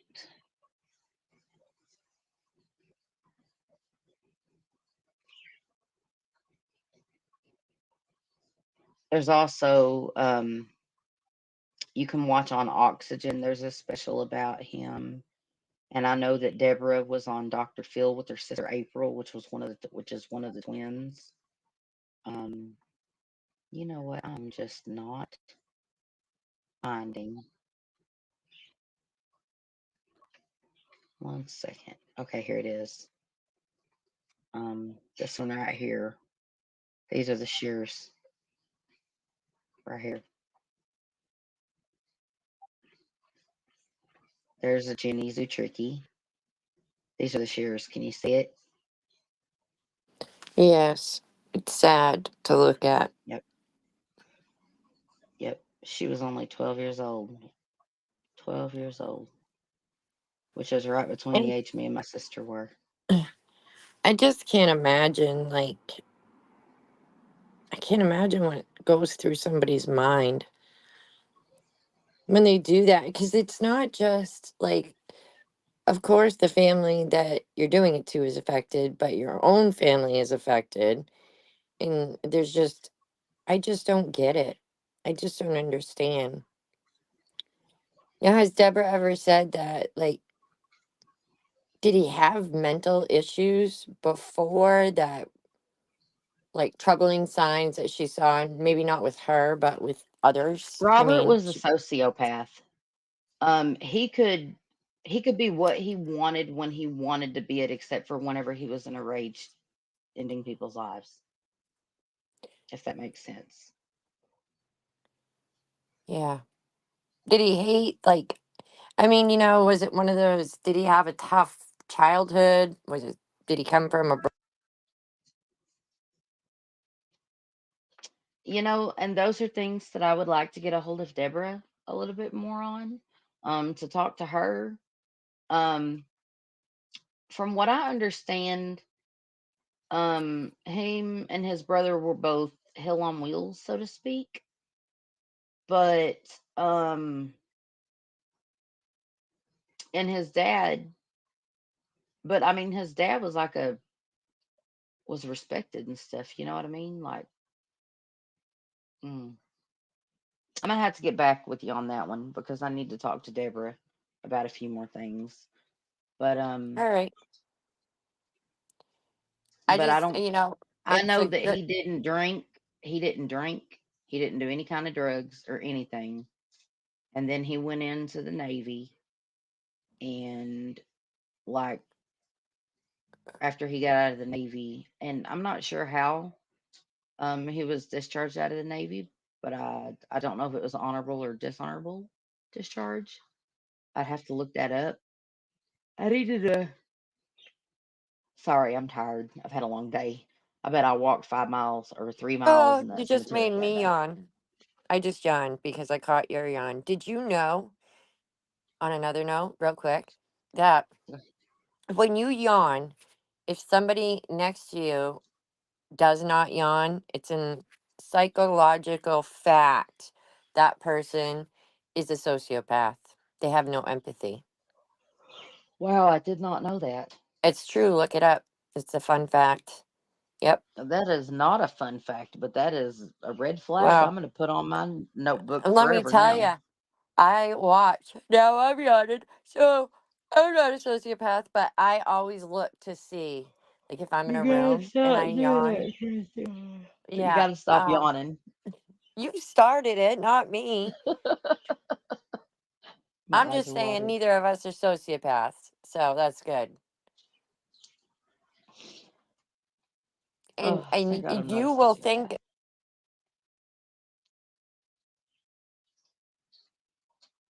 Hello? Your sound cut out. oh, can you hear me now? I can hear you now.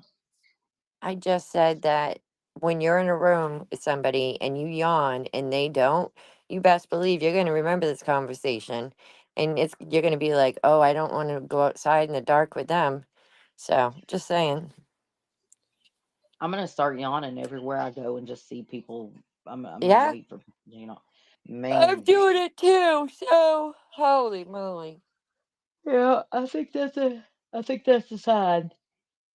I think that's the sign. We're not gonna quit yawning Probably. now because every time I yawn, you yawn, and then you yawn, and then I yawn. Stop Well, the like I madness. said,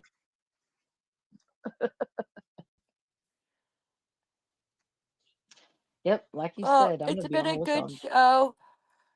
It has, Thank and you for talking about this personal experience that I know still affects you, and it still affects his family, because once again, you know, these people that we call evil, they still have people that love them.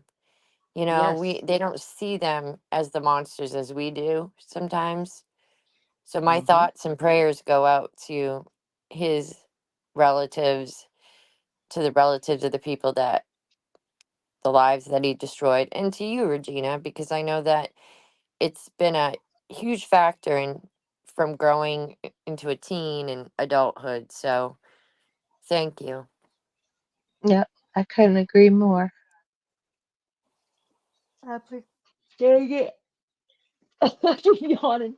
I I couldn't Oh, I'm yawning. appreciate. Damn it. We're having a contest. Who can yawn the most? My eyes are watering. I'm yawning so much.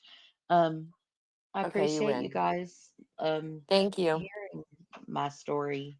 And yes, to answer your question earlier, Crystal, finding out what happened was exactly like whenever she called me and stuff, it's exactly what launched me into my investigative side of true crime. And it's the reason I want to make a difference. And I know that sharing my story, that anyone who hears my story that has had someone like this influence their life in such a way, if they look at the red flags and that person is still alive, if they look at the red flags and they pay attention, then they might be able to save someone else's life with the information, if that makes sense. That's It what I'm hoping for. it does. It does. And um even though it was a traumatizing event for you, the good in it has brought out that amazing, beautiful brain of yours that can read documents and you can go over statutes and you know the law. You got to take something good from the situation. And I think that you took your situation and made knowledge from it. And you've learned and taught yourself so much. And I admire that about you. I think you're a very intelligent, well spoken woman.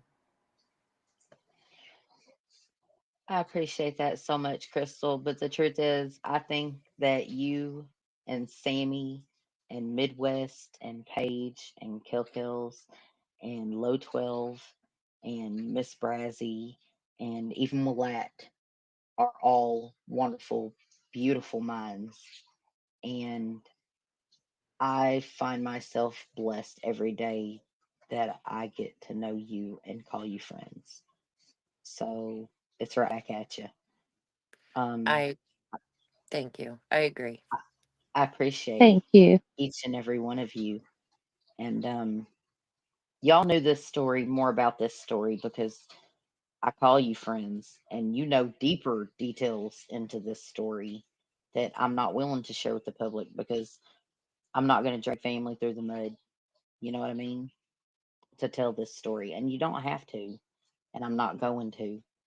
But y'all know deeper roots into this story and more factors of this story.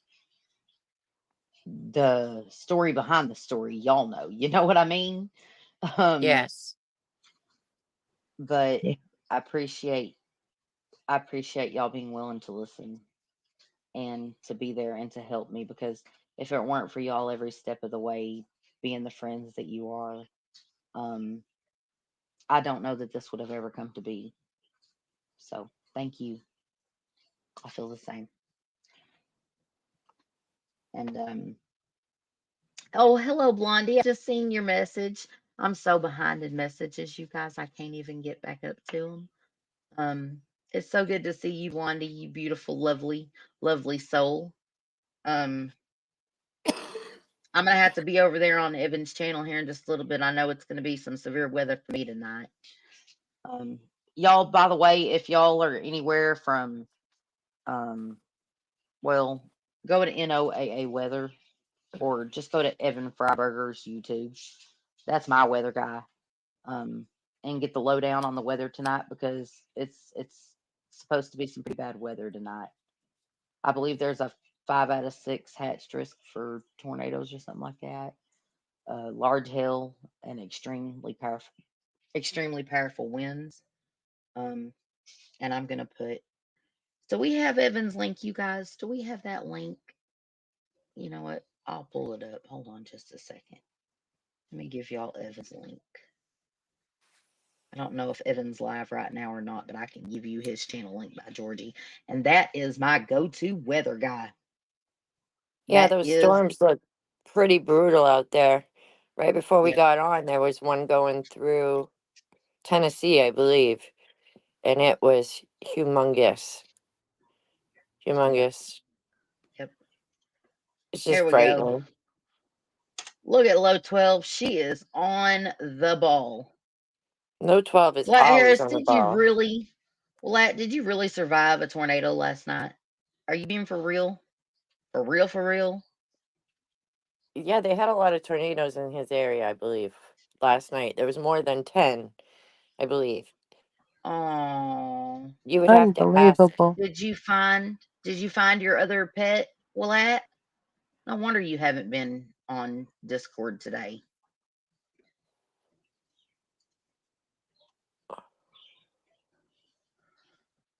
Oh my goodness. What happened? I can't Oh my see it. goodness. He really did have a tornado. Yeah, there Oh my was like goodness, Flat. there's a lot of them out there. They're everywhere. I mean, low 12 had them, or threats of them, and the other day in her neck of the woods. I live in like the very, very northeastern part of Arkansas, and we're supposed to have bad weather tonight, so I got to be on the watch out for that. Um, apparently I it's don't going even, to be hitting us overnight, so yeah, hate all nighttime of you got to be tornadoes. safe. Take All the cover, be worst safe. tornadoes happen at night. All the worst ones. I swear they do. I don't know. I find those to be like so like Anyways, uh, frightening.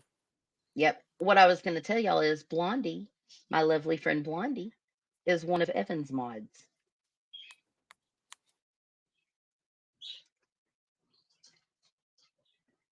And she is my left hand mod.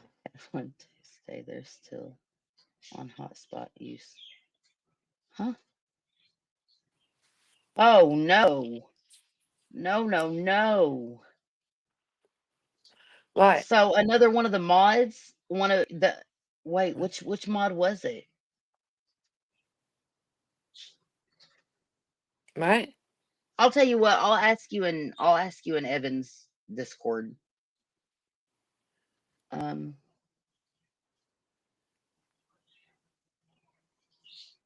wow. Wow. I gotta work tonight. Woo! Oh Well, my be safe. goodness, Sammy. Jesus. Oh Oh my yeah. goodness, Sammy. You know, I Well, the gotta good tell. news is the good news is where she works has a freezer. And freezers are very good places to ride out tornadoes. Ew. I don't want to be in no freezer.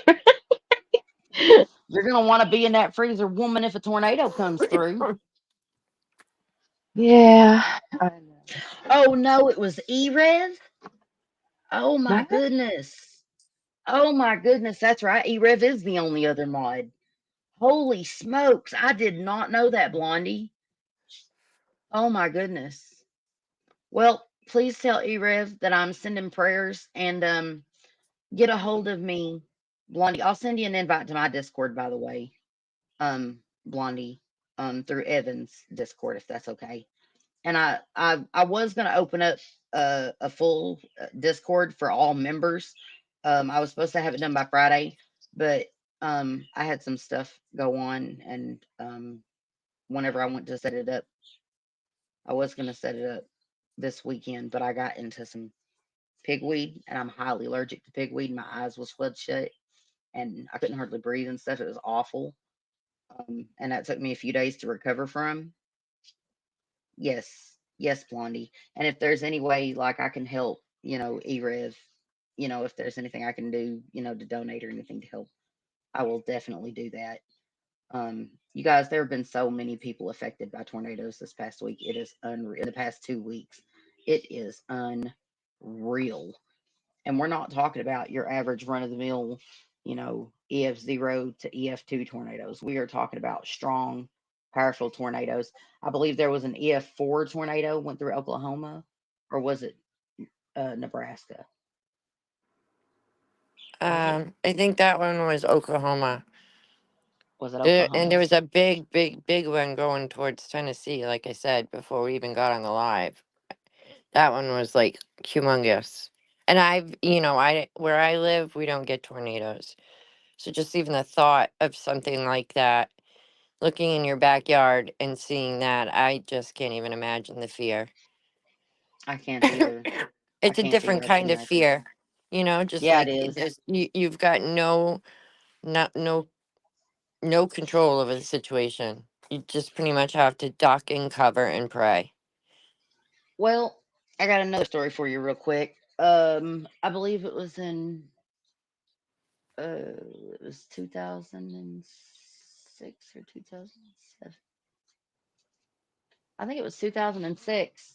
Um, I actually chased a storm from Beech Grove, Arkansas to Leif, Arkansas, and it ended up completely destroying the town of Marmaduke, Arkansas. But my parents lived in Leif, and I was on the main highway to Leif, Arkansas from Paragould.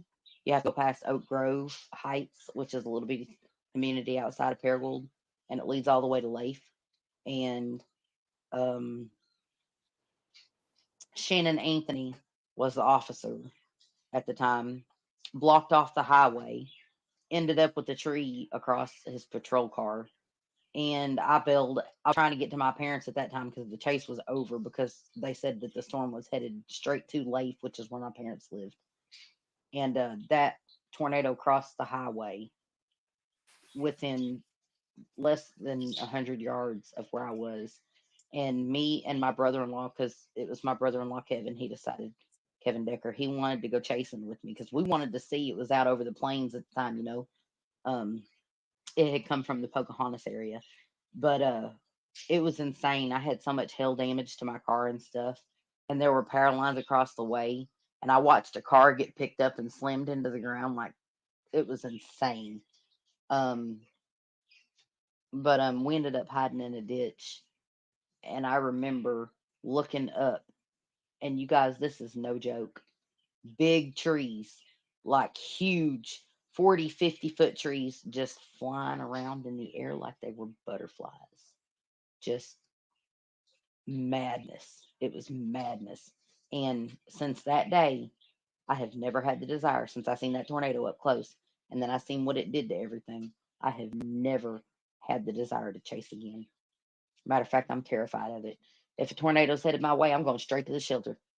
All y'all, anybody wants to step outside and watch it, have fun. Me, I'm going in the shelter. Nope, never again. No. I mean, the people that chase after those, they got big kahunas, let me tell you. Cuz no way. That's like most people run towards the ice cream truck. I was the kid in the neighborhood that ran screaming the other way because I didn't want the ice cream truck man to take me. Yeah, And me so too. like a tornado, that I Oof, would never. never I again. mean, like, Never again. how do you know that that thing's not going to spin and like just take your car out? I To be mean, honest, to be 100% honest with you, like, I don't know how the people that were in the car lived, but they did. that's just kahunas. Kahunas, I tell you. Big ones. Big ones. I couldn't do it. Yeah. Mm-mm. I And I wouldn't, you mean, it couldn't pay me to do that. I mean, I'm glad people want to do it because it gives us like knowledge about better it, but warnings and stuff like that. Yeah, damn, they it don't get really enough does. credit because that They shit don't. is frightening. Kudos to you guys because like I couldn't do it. Mm-mm.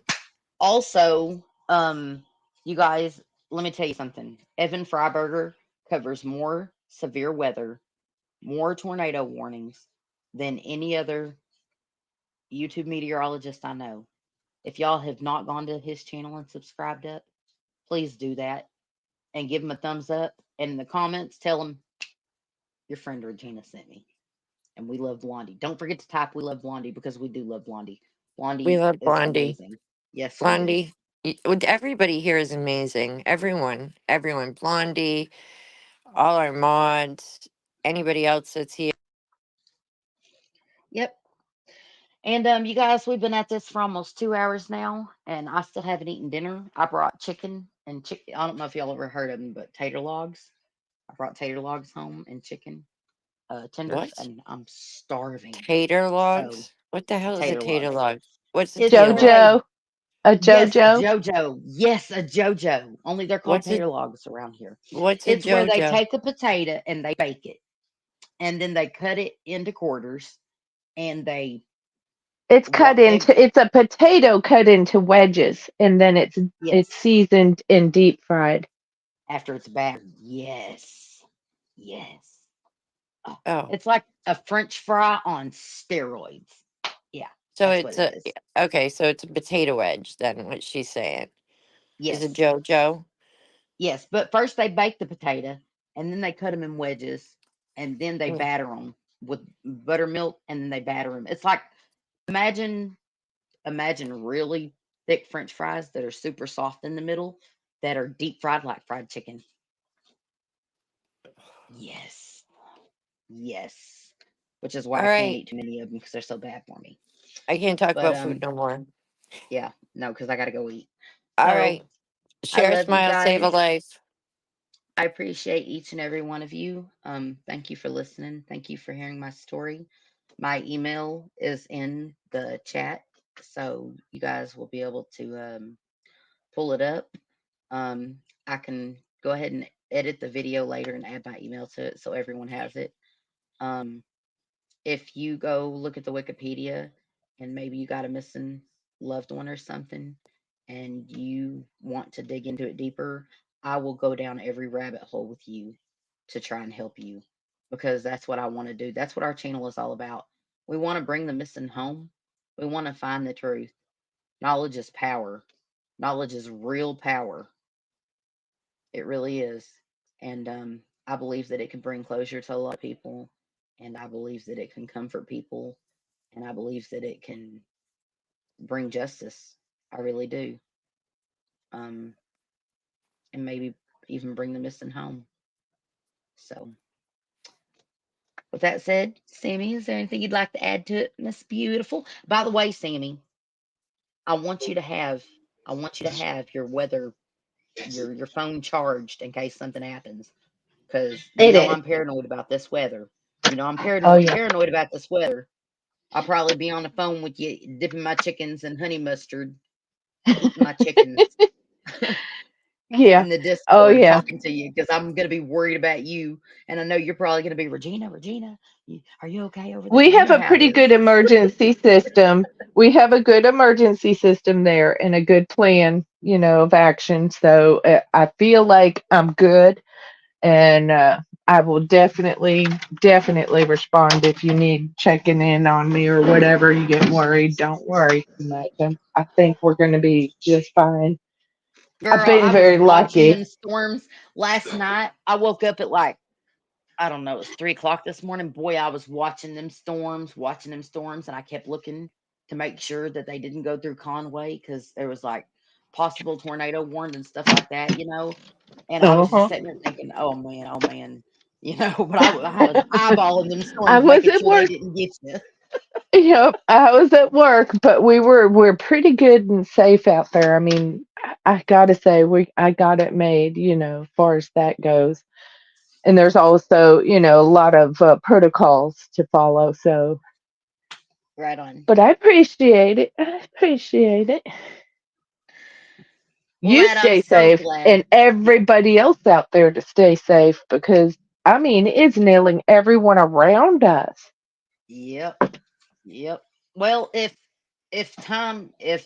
history shows anything, I'm right in the bullseye where two EF3 tornadoes have gone through. Like I but it didn't hit my house, but like if you draw a straight line on the through the X right down the middle of it, like Oh there you go. yeah. Yep. You know what I'm getting at. Whew. Anyways, I Oh hate yeah. severe weather. But for the latest and best in weather, I'm telling y'all, Evan Freiberger is the way to go.